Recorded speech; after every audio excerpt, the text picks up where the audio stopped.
Bom dia, eu sou o Fernando, pesquisador pós-doc aqui da Universidade Federal de São Carlos, Departamento de Química, e sou supervisionado pelo professor Dr. Fernando Cruz de Moraes.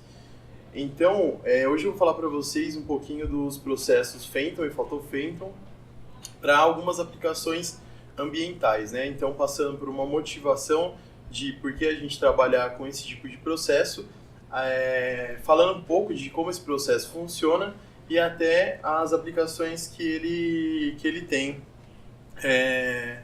dentro dessa área mais ambiental da química. Então, o que motiva o nosso trabalho? Inicialmente, né, o principal motivo da gente começar a discutir esse tipo de processo, para mim, vem do crescimento populacional. Então, a gente pode ver aí alguns dados que são de junho de 2017, que a população global estava em torno de 7,6 bilhões de pessoas. E aqui no Brasil, a gente estava em torno de 207,6 milhões. E a previsão global para daqui mais ou menos 10 anos já é 1 bilhão a mais de pessoas. E em 2100, a gente já vai estar beirando aí 11,2 bilhões de pessoas. Qual a questão relacionada ao aumento da população? O aumento populacional ele está interligado com o aumento de consumo. Então, nós temos mais pessoas, o consumo aumenta. E é o consumo de produtos, consumo de serviços, consumo de alimentos. Isso faz com que a produção industrial cresça exageradamente. Então, elas estão totalmente interligadas, porque a necessidade de produtos faz com que a produção tenha que aumentar. Só que atrelado a essa produção industrial, a gente tem uma maior utilização então de matérias-primas para fazer todos os produtos que são necessários e também o aumento de descarte de produtos que não são utilizados ou são rejeitados dentro dessa produção industrial. Boa parte desses produtos que são aí rejeitados muitas vezes vão parar nas águas, o que é um dos maiores problemas que a gente tem atualmente. Só para a gente ter uma ideia, então, no mundo, do total disponível que a gente tem de água, apenas 0,5% dessa água disponível é água doce, o que é uma quantidade muito pequena, apesar de que a gente sabe que o planeta tem muita água disponível para essa utilização de água doce aí, só 0,5%. E esse 0,5% ele pode ter aí três usos, que vai desde o uso agrícola ao uso industrial e o consumo humano. Esses três usos que estão bem atrelados àquele aumento da produção industrial, aumento do uso agrícola, todos eles vão aumentar com o crescimento populacional. No caso do uso agrícola, a gente tem aqui que 70% desse 0,5%, né, de água doce, em torno desse 70%, ele é utilizado ali na agricultura para irrigação ou muitas vezes na pecuária. Mas qual é o problema relacionado a tudo isso? É que hoje em dia a gente está tendo um uso muito intensivo de agrotóxicos, alguns insumos agrícolas e alguns fármacos, principalmente dentro da pecuária. Então, as quantidades utilizadas de agrotóxicos são muito altas, às vezes mais altas do que é necessário e mais altas do que o cultivo consegue absorver. E aí, esse excesso vai parar ou no solo, contaminando o solo, ou pode ser lixiviado e parar nas águas. A mesma coisa dos fármacos, que muitas vezes são utilizados antibióticos na criação, né, na pecuária, para promover um melhor crescimento do gado. E a gente também é conhecido que nem o fármaco administrado é absorvido pelo organismo, tanto dos animais quanto dos seres humanos, e boa parte é excretada na urina desses animais de forma inalterada e que pode contaminar as águas também. O uso industrial representa aí 25% desse, né, sempre falando desse 0,5% inicial, e é utilizado em vários processos industriais, que variam desde todos os processos químicos envolvidos até a indústria petroquímica, a indústria de papel e celulose, que é uma indústria que usa bastante água, e a indústria farmacêutica. Qual o problema relacionado a isso, então? A geração de muito efluente com elevada carga de compostos orgânicos. Não são todas as indústrias que têm um sistema de tratamento adequado para que todo esse efluente com uma carga orgânica alta seja tratado antes de ser descartado ao meio ambiente, e isso pode trazer, então, mais contaminação. No caso do consumo humano, que é em torno de 5%, é um valor muito baixo comparado às outras atividades, com o aumento populacional a gente vai ter um aumento desse consumo. E o problema disso é que a gente tem um aumento do esgoto doméstico, que muitas vezes está contaminado ali com produtos de limpeza e higiene pessoal, que é de uso diário das pessoas, medicamentos que também são excretados na urina ali de forma inalterada, visto que, né, o nosso organismo não consome não metaboliza todo o medicamento que a gente consome, e de muitos hormônios naturais, que isso é um processo natural do organismo. Então, o problema aí é que a gente está tendo uma contaminação dos corpos d'água que está cada vez mais crescente, então vários estudos estão sendo desenvolvidos nessa questão de minimizar essa contaminação. Só para a gente ter uma ideia, esse é uma reportagem que saiu em setembro de 2017, que é um estudo da Agência Nacional de Águas, onde ele mostra mais ou menos como que o esgoto gerado no Brasil todos os dias percorre aí o caminho. Então, dessa quantidade total do esgoto, a gente tem que 61% dele é coletado. O restante não é nem coletado. Mesmo dessa parte coletada, apenas 70% disso é tratado. E as outras partes, ou elas não são tratadas, ou elas não conseguem ser tratadas e elas também voltam para os rios. Então, aí, em torno de 60% do esgoto é gerado a céu aberto. Isso é um problema muito grande, então a gente poderia diminuir isso tratando alguns efluentes já dentro dos processos industriais antes que eles sejam jogados, já que não temos todas as políticas públicas necessárias para que esse esgoto seja tratado de maneira adequada. Dentro disso, então, a gente tem, de maneira convencional, o tratamento que passa aí normalmente por 3 etapas. O efluente bruto, então, ele passa por um tratamento primário, onde a gente tem alguns processos físicos que removem os materiais mais fáceis de serem removidos, que são os materiais particulados e alguns materiais oleosos. Numa segunda etapa, então, associada a esse primeiro, a gente tem alguns processos biológicos, onde há a remoção da matéria orgânica por alguns micro-organismos. E, por fim, a gente tem, então, os processos químicos, que a gente tem a remoção da matéria orgânica recalcitrante e alguns agentes patogênicos que são removidos nessa última etapa, que é um tratamento terciário. Normalmente eles acontecem, algumas etapas podem podem não ocorrer, mas em geral é isso que acontece dentro do tratamento convencional, e aí sim eles retornam aos corpos d'água. No entanto, alguma matéria orgânica ainda recalcitrante, alguns corantes, alguns fármacos, antibióticos, hormônios não conseguem ainda ser removidos dentro desse último processo químico. E aí é onde, quando surge então uma nova tecnologia que a gente chama de processos oxidativos avançados.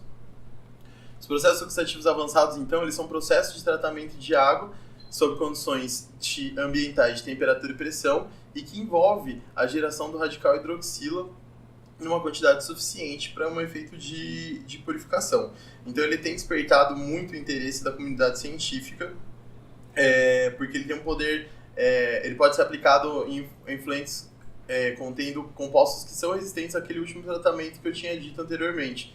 Então, hidrocarbonetos, agrotóxicos, detergentes, fármacos, corantes podem ser tratados com esse tipo de tecnologia. A vantagem é que o radical hidroxila, que é aí o precursor dessa tecnologia, né, da reação, ele é um oxidante químico que ele é não seletivo e ele é extremamente reativo. Ou seja, então qualquer matéria orgânica que a gente tiver dentro desse sistema, ele pode sim ser eliminado com esse radical hidroxila. Ele tem uma reação muito rápida, no tempo de meia-vida aí, que pode ir de 100 a 10 mil microsegundos, e é uma formação de subprodutos oxigenados, como aldeídos, cetonas e ácidos carboxílicos, uma vez que algumas técnicas de eliminação usavam cloro, e aí você pode gerar produtos organoclorados que muitas vezes são mais prejudiciais ao meio ambiente do que o próprio produto inicial, já que a gente acaba usando aí o cloro como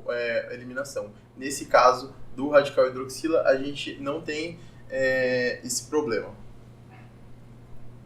Bom, então o radical hidroxila é geralmente formado em reações que resultam da combinação de oxidantes como o ozônio e o peróxido de hidrogênio com uma radiação ultravioleta ou visível, e alguns catalisadores, como os íons metálicos e semicondutores. O peróxido de hidrogênio ele pode ser inserido na solução onde a gente vai fazer o nosso processo de degradação de maneira química, ou ele pode ser gerado no meio de diversas maneiras, como por exemplo algumas tecnologias de eletroquimicamente eles podem ser gerados com alguns eletrodos que vêm sendo desenvolvidos, e aí você consegue gerar peróxido de hidrogênio no seu meio reacional e a partir daí então fazer a reação. Então existem essas possibilidades para a geração de peróxido de hidrogênio, assim como outras possibilidades para a regeneração do radical hidroxila, sem ser a partir desses oxidantes, mas sim também como processos eletroquímicos, onde a gente pode gerar o radical hidroxila na superfície do eletrodo e ele vai fazer então a degradação do composto. Dependendo então da estrutura do contaminante orgânico, pode ocorrer diferentes reações envolvendo o radical hidroxila, como a abstração do átomo de hidrogênio, a adição eletrofílica, a transferência eletrônica e algumas reações que a gente chama de reação radical-radical. Bom, no caso então da abstração do átomo de hidrogênio, os radicais hidroxila formados eles são capazes de oxidar compostos por abstração do hidrogênio. Então a gente acaba gerando alguns radicais orgânicos, como a gente pode observar na primeira equação aqui. A gente tem, no caso, que é mais comum em hidrocarbonetos que são alifáticos, reagindo com o radical hidroxila. Então a gente forma aqui um radical orgânico e água. E posteriormente ocorre a adição então do oxigênio molecular, né, nesse radical orgânico, formando então radicais peróxido.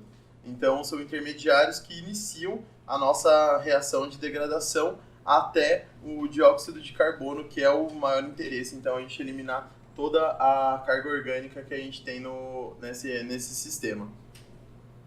Outro tipo de reação que pode acontecer é a adição eletrofílica, que o radical hidroxila adiciona a compostos orgânicos que têm ligação π e resulta na formação de outros radicais orgânicos. Então, como a gente pode ver aqui, uma ligação π que é quebrada pela adição do radical hidroxila, e aí a gente vai ter aqui um radical que vai ser o precursor para as reações seguintes que vão fazer a degradação. Muito comum em hidrocarbonetos insaturados ou aromáticos.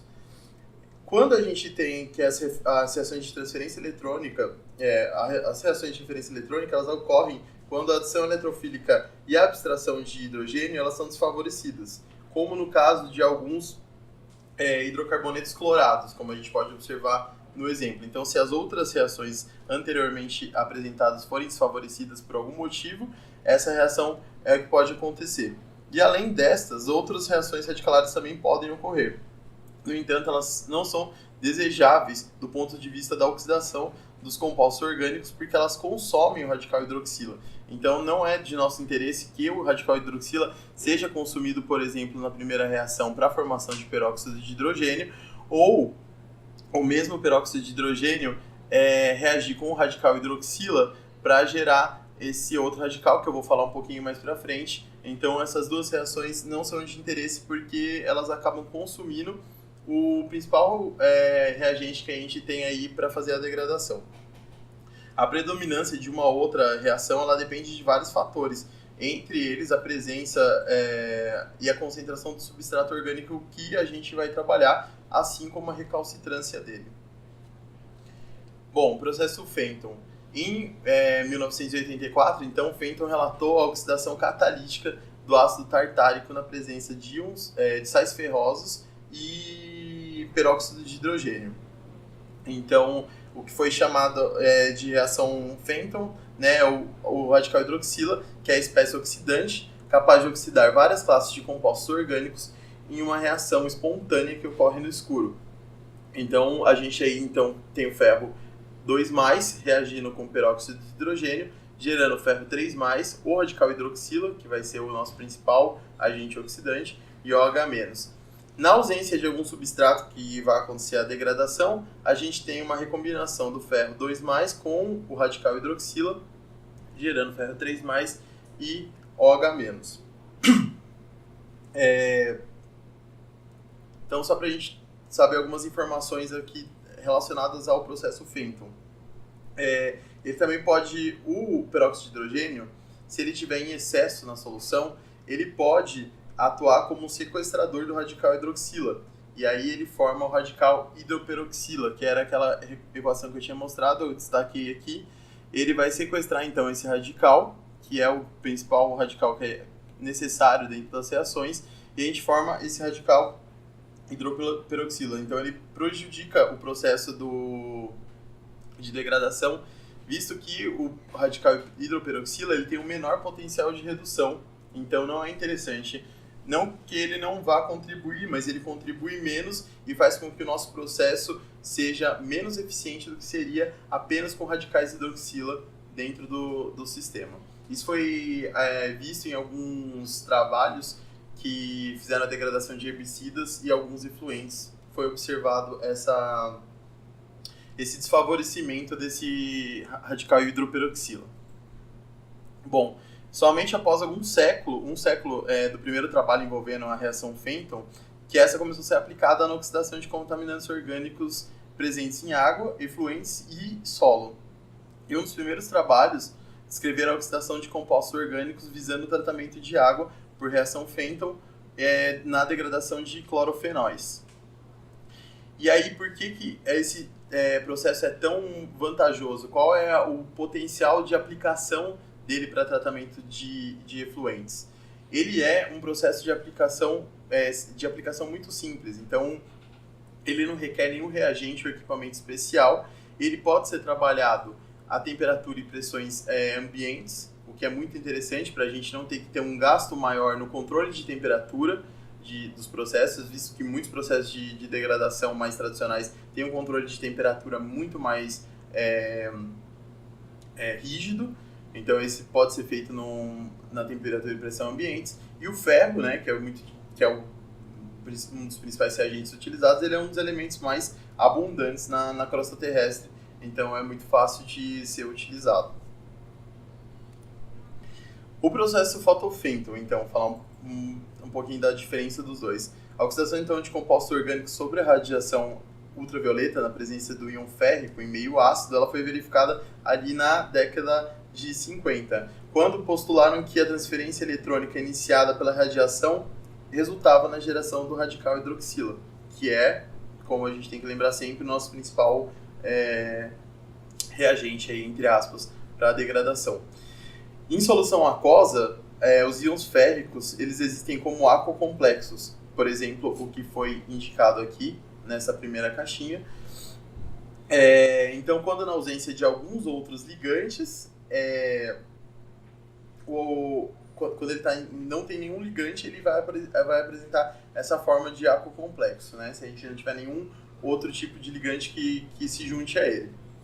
Então, isso faz com que o pH tenha uma influência dentro desse processo, porque o aumento do pH vai fazer com que a gente tenha uma hidrólise e em consequência, algumas espécies hidroxiladas que vão estar aí na nossa solução para degradação.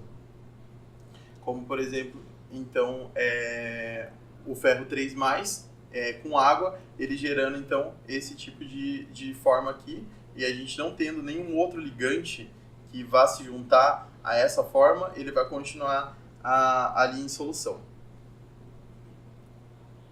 Bom, quando os complexos de ferro 3 eles são irradiados, ocorre a promoção de um elétron de um orbital centrado no ligante para um orbital centrado no metal, chamado então de transferência de carga ligante-metal, que é daí esse LMCT, que é proveniente da sigla em inglês. Então a gente tem essa reação daquele complexo que eu mostrei no slide anterior, com a irradiação ultravioleta, e a gente tem a formação, então, do ferro 2 e do radical hidroxila. Então, o ferro 2 gerado durante a irradiação, quando na presença de peróxido de hidrogênio, ele reage com um peróxido, dando sequência à reação Fenton, que é a reação que a gente mostrou anteriormente. Nesse contexto, então, a reação ela é catalítica e é estabelecido um ciclo em que o ferro 2+, é regenerado. Então, ele pode ser utilizado mais vezes. A utilização, então, do ferro 2+, e 3+, na presença de peróxido de hidrogênio sob a irradiação é chamada, então, da reação Photo-Fenton. Só para a gente ter noção que o pH ele influencia muito na forma das espécies hidroxiladas, que eu vou falar um pouquinho mais para frente, mas aqui a gente então tem a relação as duas equações que eu tinha citado anteriormente. Então aquela forma de ferro que está hidroxilada, ela sofre a irradiação ultravioleta, formando o ferro 2+, e o radical hidroxila. Se tem a presença então do peróxido de hidrogênio, esse ferro 2+ vai reagir e vai então iniciar o que a gente chama da reação Fenton, mas dessa vez estimulada por uma irradiação ultravioleta, gerando o ferro 3+, o OH- e o radical hidroxila. Então, vamos falar um pouco da influência do pH dentro desse sistema. O pH ele influencia a formação das espécies hidroxiladas. Então, essas espécies elas apresentam uma maior absorção no visível, como, por exemplo, essa espécie aqui, né, destacada. Ela tem um máximo de absorvância no comprimento de onda de 300 até 400 nanômetros. E por que isso é interessante, então? Porque permite que a irradiação solar seja utilizada na reação. Mais interessante do que a gente ter uma fonte de luz artificial dentro do nosso sistema para promover essa reação, seria interessante a gente poder usar a luz solar, porque isso, além de ser ambientalmente mais correto, porque a luz solar está disponível gratuitamente, assim a gente pode dizer, a gente não necessita de uma outra fonte de luz, que provavelmente vai ter um gasto energético para ser colocado e tudo mais. Então, esses complexos, eles são muito utilizados por isso. Bom, é importante ressaltar que muitas reações fotoquímicas elas podem ocorrer no sistema Photo-Fenton dependendo do espectro de emissão da fonte de radiação e da absorvância das espécies presentes na solução, né? A fotólise do peróxido de hidrogênio, que gera 2 radicais hidroxila, que é a reação que está mostrada aqui, ela pode ocorrer simultaneamente ao processo Photo-Fenton. No entanto, a baixa absorvitividade que ele tem faz com que ele tenha um papel pouco importante nesse processo. Então, apesar desse processo acontecer, ele tem é muito difícil dele absorver então a radiação. Então, esse processo não é um processo que é muito comum acontecer, então ele não tem grande destaque dentro das reações que estão envolvidas na eliminação de compostos orgânicos. Bom, sendo os processos então Fenton e Photo-Fenton catalisados por íons ferros 2+ e 3+, considerando que esses íons são hidrolisados formando hidróxidos insolúveis, o pH ele tem um papel fundamental nas reações que são envolvidas e, consequentemente, afeta a velocidade da degradação por compostos orgânicos. Então, toda essa formação dessas espécies hidrolisadas, dependendo do pH, os hidróxidos formados eles podem ser insolúveis e isso não é interessante para o processo. Então, a faixa de pH determinada como ótima, como máxima eficiência para o processo aí do Photo-Fenton, varia entre 2,5 e 3. Visto que alguns hidróxidos eles são insolúveis e num pH maior que 3, a gente vai ter que o ferro 3, nesses valores maiores que 3, que pH maiores que 3, eles são insolúveis e diminui muito a interação com o peróxido de hidrogênio. E, consequentemente, a gente tem então uma diminuição da produção de radical hidroxila.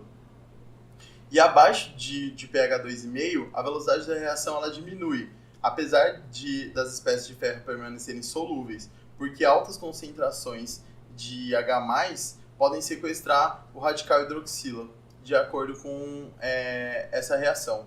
Então, ali a gente tem, né, o pH abaixo de 2, ele sequestra o radical hidroxila, visto que a gente tem essa reação. Então, uma alta disponibilidade de H+, vai fazer com que esses radicais sejam, entre aspas, né, sequestrados, formando água, o que não é de interesse para a reação. Então, essa faixa estreita do pH, que tem a máxima eficiência, tanto da reação Fenton quanto da fotofenton, é uma das grandes limitações desse processo, porque a gente tem a necessidade de ajustar o pH para ter uma máxima eficiência do tratamento.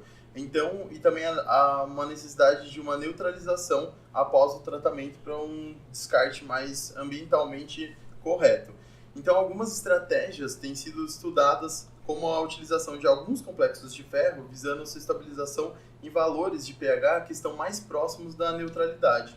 E também a imobilização do ferro em algumas membranas, onde ele pode ser reutilizado e não tem esse problema, então, de uma faixa de pH tão estreita.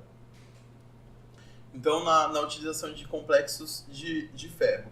A utilização desses complexos orgânicos de ferro na degradação de contaminantes, dentro da reação fotofenton, né, ela se diz, alguns autores dizem que ela é muito vantajosa, já que eu tenho a estabilização do ferro numa ampla faixa, né, de pH, não só variando de 2,6 a 3, e essas espécies, né, elas estendem a banda de absorção para uma região visível, então a gente tem um aumento da eficiência da absorção de luz, inclusive podendo utilizar, como eu tinha dito anteriormente, a luz solar para aplicação dessa degradação. Uma desvantagem que muitos autores vêm relatando é que a gente tem um aumento da carga orgânica devido à adição de ligantes orgânicos.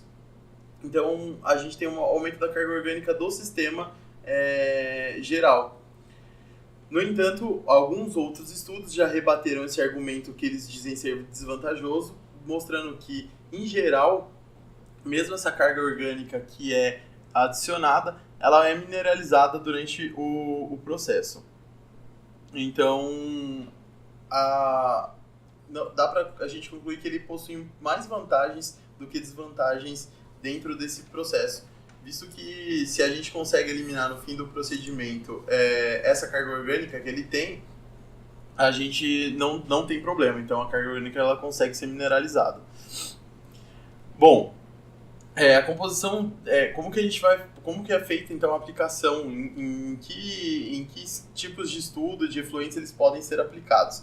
A composição diversificada de efluentes ela pode limitar a eficiência de processos convencionais de tratamento, como eu tinha falado lá no começo. Visto que dentro das indústrias a gente encontra a presença de vários tipos de compostos diferentes, como por exemplo EDTA, tensoativos, enzimas, corantes, metais. E esses tipos de compostos encontrados, eles podem afetar a proliferação de micro-organismos e dificultar o tratamento biológico. Quando eu tinha falado daqueles primeiros tratamentos que são convencionais, algumas substâncias presentes no efluente, elas podem sim afetar a eficiência do tratamento biológico. Então ele acaba sendo desativado dentro do sistema. E a coagulação, seguida da separação por flotação ou sedimentação, elas são muito eficientes na remoção de material particulado de diversos efluentes. No entanto, eles não são eficientes na remoção de cor, principalmente de efluentes de indústria têxtil. Então a gente consegue remover o material particulado e não consegue remover a cor dele, então fica como se esse tratamento não tivesse sido completo. Os processos, então, Fenton e fotofenton, eles podem ser utilizados como o único tratamento, dependendo do material que você quer tratar, ele pode ser aplicado como único tratamento, ele pode ser aplicado como um pré-tratamento e um pós-tratamento do efluente. Então, é importante ressaltar que esses tipos de tratamento eles não vêm para uma substituição dos tratamentos que já existem, porque muitas vezes eles vão ser mais específicos e eles não vão ser capazes aí de eliminar toda a matéria orgânica que a gente tem se anteriormente a gente não tiver um pré-tratamento. Então eles podem ser inseridos em qualquer etapa daqueles tratamentos convencionais que eu expliquei no começo. Eles podem trabalhar em conjunto, então não é uma concorrência, né? Eles vão trabalhar ali em conjunto. Então, só para mostrar uns dados que tem de alguns artigos, algumas coisas que já foram publicadas em relação aos processos Fenton e Photophenton, a gente tem, então, diversas matrizes que podem ser degradadas, como efluente de indústria têxtil, que é muito, no Brasil, esse efluente existem em grandes quantidades. Então, nessa primeira parte aqui, a gente consegue ver no efluente de indústria têxtil alguns estudos que conseguiram 96% da descoloração da solução em 30 minutos, o que é um tempo muito bom para a gente conseguir a descoloração de um efluente. 98% então da descoloração em alguns outros casos e 92% da remoção da demanda química de oxigênio, que é um dos principais pontos aí quando a gente vai estudar a degradação. O efluente também de indústria papeleira, onde eles conseguiram obter 88% da remoção do carbono orgânico total, em alguns outros estudos 90% após 15 minutos de reação, que também é um tempo muito curto para conseguir fazer essa remoção. O efluente da indústria petroquímica também conseguiram fazer 95% da degradação e uma remoção média aí de 66% a 91% da carga orgânica após 4 horas e meia de experimento, que é um efluente que tem uma carga orgânica muito alta. E o efluente de indústria farmacêutica também, que é um dos que mais gera compostos orgânicos aí nos efluentes, uma redução de 90% da demanda química de oxigênio após 10 minutos de experimento. Alguns outros dados que tem aí, que a gente pode citar, o efluente da indústria de pesticidas, que também tem sido um grande problema devido ao grande uso de pesticidas em alguns cultivos. Então a gente tem 80% da remoção do carbono orgânico total após 2 horas da irradiação.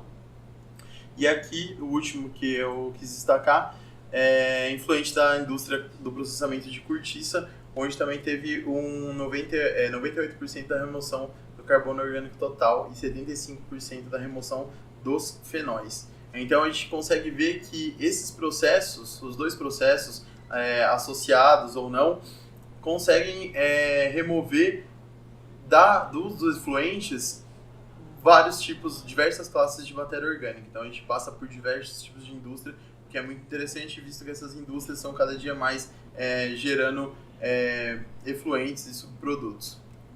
Alguns artigos, então, que tem essas informações, onde a gente pode discutir isso de maneira mais detalhada para quem quiser. Esse primeiro, então, que ele tem os processos oxidativos avançados em água e efluentes, tratamento de águas e efluentes. Ele tem os princípios e algumas aplicações, onde a gente pode encontrar algumas reações que são mais específicas para cada caso.